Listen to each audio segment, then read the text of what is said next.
तो दोस्तों आज की क्लास में हम लोग डिस्कस करेंगे कि किस तरह हम लोग गॉस थ्योरम का इस्तेमाल करते हुए कूलम्स लॉ को डिराइव कर सकते हैं। हम ये जानेंगे कि किस तरह से एक स्टेटमेंट दूसरे स्टेटमेंट का बेसिस बन सकता है। सो चलिए शुरू करते हैं। पहला, आप इस क्वेश्चन को देख के समझिए कि ये पूछ क्या रहा है। ये पूछ रहा है कि हमें आप कूलम्स लॉ डिराइव करके बताओ यूजिंग गॉस थ्योरम। तो पहली जो चीज़ आती है वो ये आती है व्हाट वी नो। हमको क्या पता है? हमको पता है Gauss theorem, and as per Gauss theorem that net electric flux that is denoted by phi is equals to 1 upon epsilon naught times Q. यहाँ पर क्या है? Where Q is the charge enclosed. ठीक है, गॉस थ्योरम जो आपकी apply होती है वो किसी एक इंक्लोजर के लिए अप्लाई होती है। वो किस में इंक्लोज होता है? एक गॉसियन सरफेस में इंक्लोज होता है। ठीक है, और गॉसियन सरफेस की आपको मैंने प्रॉपर्टीज पिछले लेक्चर में बताई थी। वो क्या होती हैं कि सबसे पहले उस पर जो इलेक्ट्रिक फील्ड होती है that is to be perpendicular to the surface area, and secondly electric field is to be constant at every point. ठीक है, ये दो प्रॉपर्टीज होती हैं जो आपकी गॉसियन सरफेस की होती हैं। अभी हम कैसे गॉसियन सरफेस कंसिडर करेंगे और वहाँ पर ये प्रॉपर्टी एप्लीकेबल होंगी और कैसे होंगी मैं आपको थोड़ी देर में बताऊँगा। दूसरा क्या है? What we want to know। हमें क्या जानना है? हमें जानना है फोर्स के बारे में। ठीक है, जो फोर्स आपकी किसके बराबर होगी? 1 upon 4 pi epsilon naught Q1 Q2 upon R का स्क्वायर, जहाँ पर Q1 Q2 R और एप्सिलॉन नॉट के उनके यूजुअल मीनिंग होते हैं। Epsilon not is absolute permittivity of free space. ठीक है, जिसकी वैल्यू 8.854 इंटू 10⁻⁻12 होती है, जो आपको याद होनी चाहिए। ठीक है, अब क्या है, हमें यहाँ से नेट इलेक्ट्रिक फ्लक्स के इस वाले स्टेटमेंट से यहाँ तक पहुँचना है। अब यहाँ तक कैसे पहुँचेंगे? आपको पिछले लेक्चर में मैंने ये बताया है कि ये जो गॉस थ्योरम होती है, गॉस थ्योरम के मदद से हम लोग इलेक्ट्रिक फील्ड निकाल सकते हैं। ठीक है, और इलेक्ट्रिक फील्ड की मदद से हम लोग फोर्स निकाल सकते हैं। तो अब आप ये समझो, हमारा जो लॉजिक रहेगा ना वो ये रहेगा कि गॉस थ्योरम से हम लोग इलेक्ट्रिक फील्ड निकालेंगे। ठीक है, और इलेक्ट्रिक फील्ड से हम लोग इलेक्ट्रोस्टैटिक फोर्स निकालेंगे, और इलेक्ट्रोस्टैटिक फोर्स निकालते ही हम लोग कूलम्स लॉ को प्रूव कर देंगे।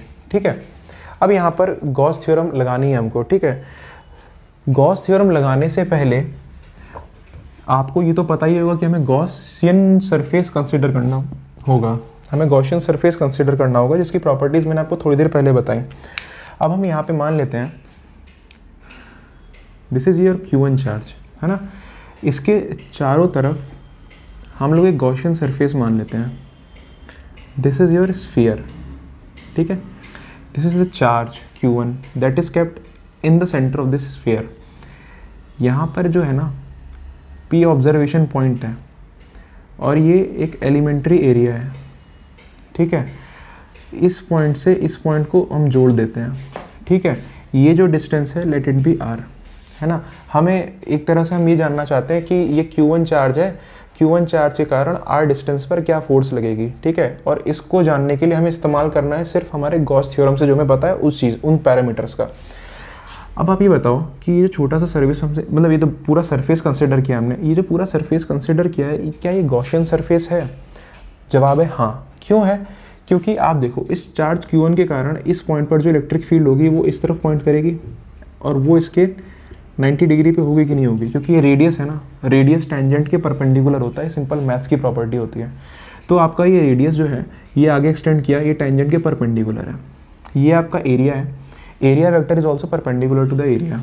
ठीक है, इस एरिया का मैं जो मैग्नीट्यूड है वो ds मान लेता हूँ। ठीक है, इसका जो डायरेक्शन है वो मैं r कैप मान लेता हूँ, जिसकी वजह से ये ds वेक्टर हो जाएगा। ठीक है, ds वेक्टर क्या मतलब हो जाएगा? ds r कैप, मतलब r की डायरेक्शन में जाने वाला एक वेक्टर जिसका मैग्नीट्यूड ds है, तो ये हो जाएगा आपका एरिया वेक्टर। अब आप ये देख रहे हो कि आपका एरिया वेक्टर में और इलेक्ट्रिक फील्ड के बीच में जो थीटा एंगल जो है ना वो 0 बन रहा है ना। तो गॉसियन सरफेस कंसिडर करने की पहली चीज़ हमारी यही होती है कि जो आपकी इलेक्ट्रिक फील्ड होती है ना और जो आपका एरिया होता है वो एक दूसरे के परपेंडिकुलर होने चाहिए, या जो आपकी इलेक्ट्रिक फील्ड होती है और जो आपका एरिया वेक्टर होता है ना, वो एक दूसरे के पैरेलल होना चाहिए। तो यहाँ पर यही हुआ है। अब दूसरा हमारा क्राइटेरिया क्या था गॉसियन सरफेस कंसिडर करने का, कि हर एक पॉइंट पर जो होती है इलेक्ट्रिक फील्ड बराबर होनी चाहिए। तो आप देख रहे हो कि इलेक्ट्रिक फील्ड हर एक पॉइंट पे बराबर हुई है। इलेक्ट्रिक फील्ड किस पे डिपेंड करती है, एक तो चार्ज के मैग्नीट्यूड पे और डिस्टेंस पे डिपेंड करती है। तो हर जगह चार्ज से मैग्नीट्यूड तो सेम है और हर जगह के लिए मतलब स्फीयर पे आर डिस्टेंस भी सेम है। तो ये जो सरफेस है आपका गॉसियन सरफेस होने के सारे क्राइटेरियाज को फुलफिल करता है। अब आप इस गॉसियन सरफेस की मदद से आप क्या निकालोगे, इलेक्ट्रिक फ्लक्स, और इलेक्ट्रिक फ्लक्स की मदद से आप क्या निकालोगे, इलेक्ट्रिक फील्ड। यही आपका गॉस थ्योरम का मतलब जो समराइजेशन है वो ऐसा ही है कि आप फ्लक्स निकालते हो, फ्लक्स से फील्ड निकालते हो, और अल्टीमेटली गॉस थ्योरम का इस्तेमाल हम लोग फील्ड निकालने के लिए करते हैं। तो यहाँ पर क्या हो जाएगा, जो फ्लक्स होगी है ना वो किसके बराबर होगी, अभी हम डी फाई देख लेते हैं। डी फाई किसके बराबर होगा, इलेक्ट्रिक फील्ड जो कि यहाँ पे कांस्टेंट है, ई डॉट डी एस। ये तो हर जगह देखो एप्लीकेबल होना है। अब आपने गॉसियन सरफेस ऐसा कंसीडर किया है कि आपका जो इलेक्ट्रिक फील्ड है वो कांस्टेंट है। अगर मैं इसको इंटीग्रेट कर देता हूँ और इसको भी इंटीग्रेट कर देता हूँ ना, डी फाई का इंटीग्रेशन तो पूरा फाई हो जाएगा ना, कंप्लीट इलेक्ट्रिक फ्लक्स आपकी आ जाएगी। इलेक्ट्रिक फील्ड आपकी कांस्टेंट है तो मैं यार इसको यहाँ से बाहर निकाल लूँगा और मैं डी एस का कंप्लीट सरफेस इंटीग्रल कर दूंगा, ठीक है, ओवर द कंप्लीट सरफेस। अब आप ये बताओ कि ये छोटा सा सरफेस है, इसको पूरा इंटीग्रेट कर देंगे तो पूरी बॉडी आ जाएगी जो कि आपने स्फीयर कंसिडर करी है, और this is equivalent to the surface area of this sphere. तो आपका हो जाएगा ई टाइम्स 4 पाई आर का स्क्वायर। ये हो जाएगी आपकी टोटल इलेक्ट्रिक फ्लक्स, ठीक है। अब यहाँ पर हमारे पास क्या आता है, गॉस थ्योरम का स्टेटमेंट क्या बोलता है। गॉस थ्योरम का स्टेटमेंट एक चीज़ और बोलता है कि जो आपकी जो नेट इलेक्ट्रिक फ्लक्स होती है ना, जो टोटल इलेक्ट्रिक फ्लक्स होती है इस बॉडी से निकलने वाली, वो हो जाएगी इस बॉडी में बसा हुआ चार्ज जो कि आपका है Q1, ठीक है, Q1 है याद रखना, अपॉन एप्सिलॉन नॉट, ठीक है। अब यहाँ पर एक दूसरे को ये फ्लक्स इसी बॉडी की है ना, एक बार हमने इस तरीके से निकाली, एक बार हमने इस अलग तरीके से निकाली, ठीक है।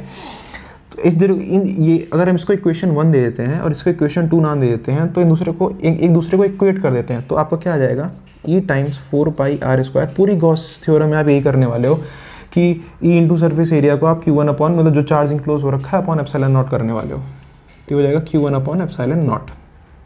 तो इलेक्ट्रिक फील्ड जो हो जाएगी चार्ज 1 के कारण है ना, वो हो जाएगी आपकी 1 upon 4 pi epsilon naught Q1 upon R square. अब आपको हल्का हल्का सा फील आने लग गया होगा कि हम लोग ना वहाँ पर पहुँचने वाले हैं जहाँ पर हमें पहुँचना है। इलेक्ट्रिक फील्ड का जो आपका फॉर्मूला है ना, जो चार्ज 1 के कारण है इस पॉइंट पे, वो आपका आ गया। अब आप क्या करो, आपको तो कूलम्स लॉ निकालना है। कूलम्स लॉ हमें क्या बताता है, फोर्स बताता है एक चार्ज के कारण दूसरे चार्ज पे, है ना। तो हम क्या करते हैं, यहाँ पर जो है ना, यहाँ पर चार्ज Q2 रख देते हैं, है ना। तो इस चार्ज Q2 पे लगने वाली जो इलेक्ट्रोस्टैटिक फोर्स होगी वो क्या होगी, Q1 के कारण लगने वाली इलेक्ट्रिक फील्ड टाइम्स Q2 का मैग्नीट्यूड।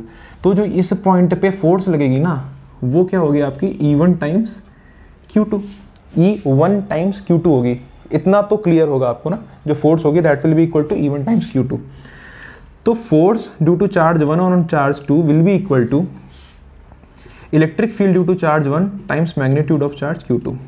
इलेक्ट्रिक फील्ड क्या है चार्ज 1 के कारण 1 upon 4 pi epsilon naught Q1 upon R square, ठीक है, टाइम्स Q2। ठीक है भाई लोग, समझ में आया आप लोगों को। अब यहाँ पर जो फोर्स का फॉर्मूला आ गया 1 upon 4 pi epsilon naught Q1 Q2 upon R का स्क्वायर।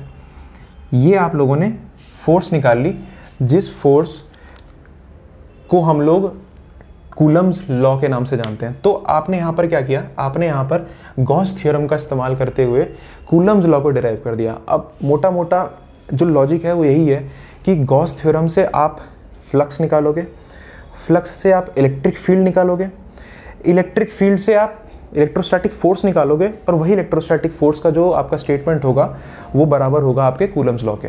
आई होप आपको ये पूरी चीज़, पूरा लॉजिक समझ में आ गया होगा। और अगर आपको ये बोर्ड में लिखने को आ जाता है ना, अगर ये चीज़ आपको बोर्ड में लिखने को आ जाती है तो आपको कुछ नहीं करना है।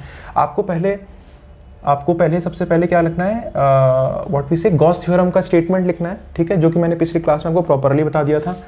फिर आपको व्हाट वी से कूलम्स लॉ का स्टेटमेंट लिखना है, जो कि उससे भी पिछले वाली क्लास में मैंने आपको पूरा बता दिया था। आपको यहाँ पे अजम्पशन स्टेट करने की, late there be charge Q1, है ना, let us consider a spherical surface जिसपे हमारा पॉइंट ऑफ ऑब्जर्वेशन क्या है, P है, such that P is at distance R from R charge Q1। जो आप कंसिडर करते जा रहे हो आपको वही लिखते जाना है, ठीक है।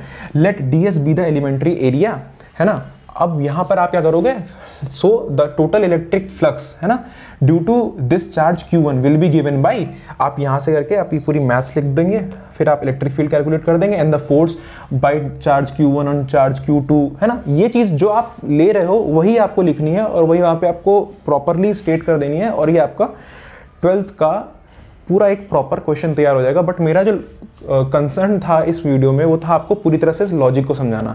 आई होप आपको ये लॉजिक पूरी तरह समझ में आ गया हो और आपको लग रहा है कि मैंने आपके कीमती आधे घंटे को बचाया है इस 5 मिनट की वीडियो में। तो आप ज़रूर इसको लाइक करिए और ज़रूर मेरे चैनल को सब्सक्राइब करिए। Thank you.